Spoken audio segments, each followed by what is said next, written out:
South Carolina, do you see more of a need for your kind of work here? Oh, yes, I do. South Carolina is probably one of the bottom 5 in animal welfare. There are actually bumper stickers that somebody had printed up that says, South Carolina, first in seaside resorts, last in animal care. So the laws here, there just aren't any. There's no protection for these animals. It's hard even when animals are being abused or in cruelty situations and concerned citizens call.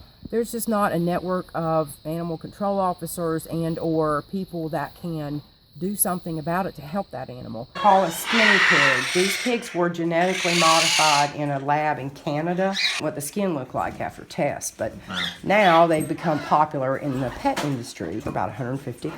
How much does a non-skinny pig? Probably 30, 40, 50.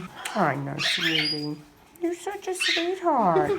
And then even when, just like one of the horses we took in, for example, who'd been in a paddock and starved, her mate was starved to death. He died, and somebody noticed it and then saw in what poor shape she was in. And our vet, once we got her here, determined that they had been insufficiently fed for over a year and a half.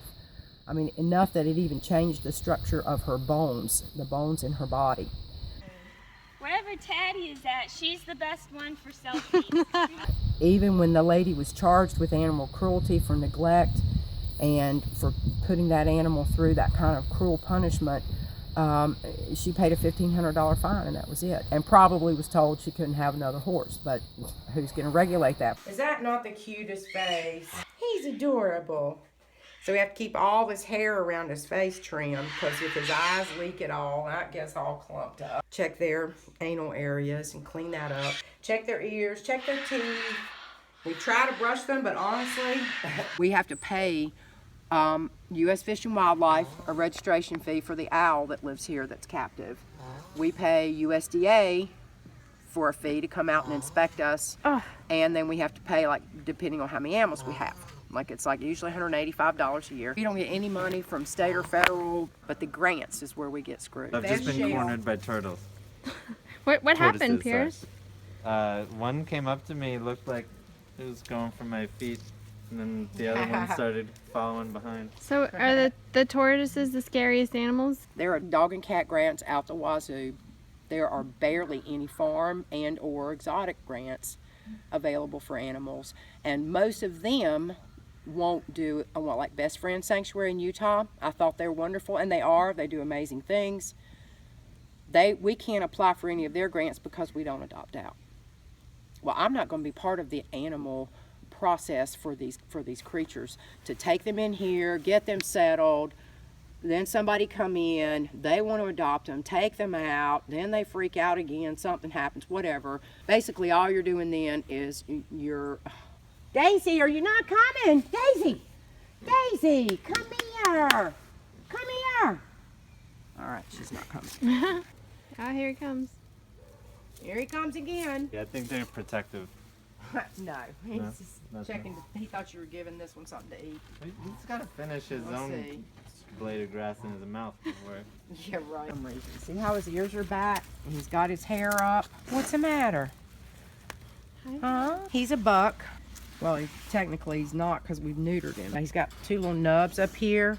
They need testosterone in order to produce antlers.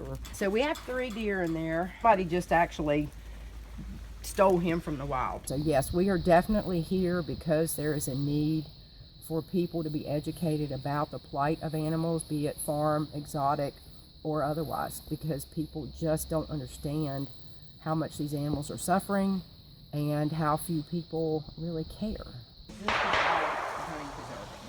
How many shots did they take? I don't know what they're killing. It could be they're shooting at snakes. Somebody had to have beaten him, because every time when he started coming to us and we'd go to pet him, he would just cower and tremble and, oh God. We don't want anybody to not be educated because of money. But I cannot take away from the work here that needs to be done to spend time with people just for them to have something to do and give us $5. They are gorgeous and they're cute and they're soft, and I understand why people might want them, but these guys are meant to be in the wild, in trees. This is Chip, where that stripe kind of splits. Okay. That's a scent gland. So I can tell it's a male. And doing what we need to do to help protect these animals. Breeders need to be regulated. They need to be shut down, technically, as far as I'm concerned. But only because I see all the after effects of people, just like Petco opened right up here in Pawleys Island. And they, of course, I went in to check, and of course they're selling animals, tortoises that live for 100 years, and guinea pigs that only live 5 or 6. But people have gone. I've already had 2 calls for guinea pigs, particularly. They went to Petco, and they're telling me on the phone how expensive they spent $80 or $100 on this guinea pig and its house and blah blah, and the kids don't want it anymore, and they've had it for like 5 months, and now they don't want it. And where's it going to go? Because we're full.